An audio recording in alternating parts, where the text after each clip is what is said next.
Hello, welcome. The start of another week, and I'm starting the week really with a question. There's lots of questions in the scriptures, questions for us to ask of ourselves, and sometimes questions that God asks of us.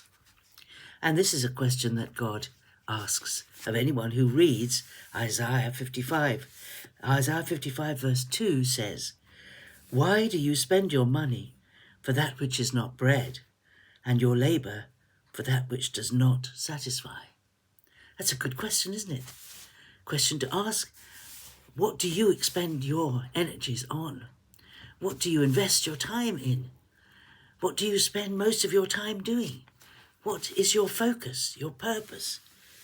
Why do you spend your money on that which is not bread, and your labour for that which does not satisfy?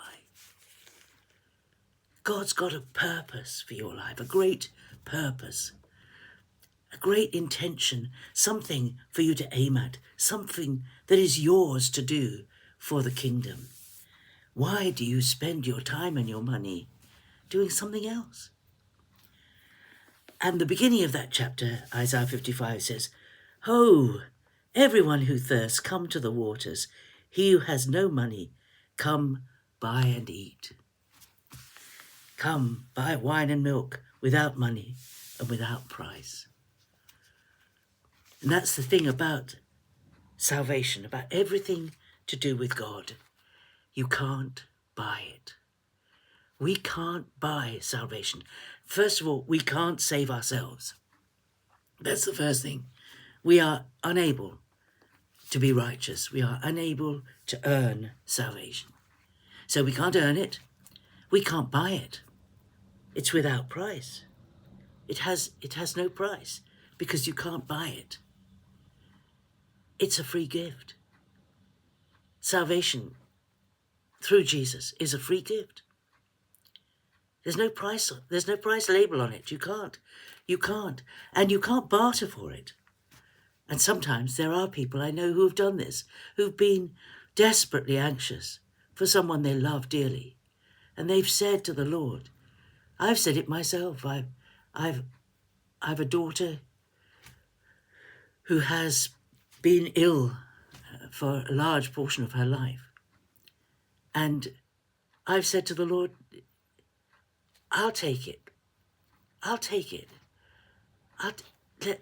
Why does she have to suffer? Lord, if you give it to me and set her free, I'll serve you the rest of my life.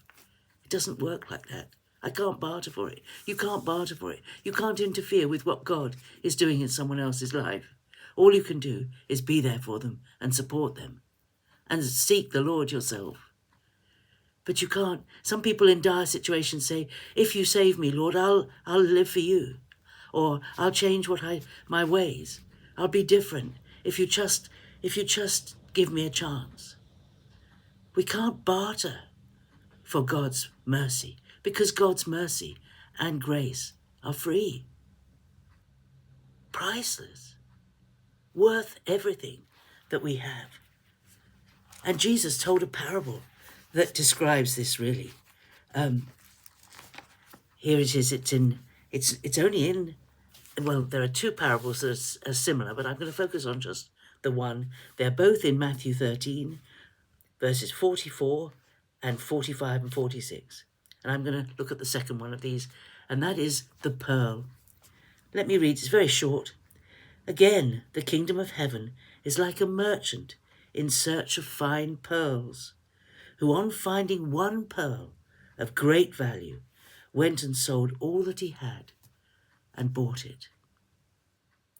Now, that most of my life I have thought of that as being the merchant, being the person looking for salvation, the purpose of life, the person who perhaps tries every religion, tries being a Buddhist, tries being following Islam, tries being a Muslim, tries being a Hindu, tries Sikhism, tries everything, tries New Age stuff, tries the lot, looking for salvation. And then they find the truth about Jesus, the truth that the only way to find God and purpose in life is through Jesus. And they find the pearl of great price, the pearl that is worth more than all the other pearls put together. And that person gives up everything they ever have in order to gain that one pearl. And that's true. You know, there are people who seek God in all sorts of ways. And Jesus himself said, if you seek me, you'll find me. That's Old Testament, but Jesus said, ask, and you'll receive. Seek and you will find. Knock and it will be open to you. You know, the desire for that wonderful pearl. If you're a collector of pearls, you're a collector of treasures, that you're looking for it, and then you find that perfect pearl. That perfect pearl that is so valuable. And you have to have it. You have to have Jesus when you find him. When you really realize his worth, you realize how beyond everything else in life Jesus is. You give up everything. You commit yourself to him and you follow him wherever he leads, because he is of such infinite value. Knowing Jesus. There's nothing like Jesus in this entire world. Nothing comes close to him. But then it's true in the other sense, turning the story upside down. Because in lots of the parables, when Jesus said the sower went out to sow, the sower in the sower went out to sow is not the seeker, it's the person broadcasting the message. It's the Lord himself sowing the message out. Or maybe the evangelist sowing the message out. So if it's the other way around, if the merchant is God himself, seeking those he loves, seeking those he wants to save, he finds one person, he finds you, or he finds me, and he gives his very best to gain you and me. He gives the best he's got. He gives everything he's got. He gives up everything. He gives his son. He gives the most valuable thing he's got in order to gain the life of you and me. Either way, it's the most wonderful story.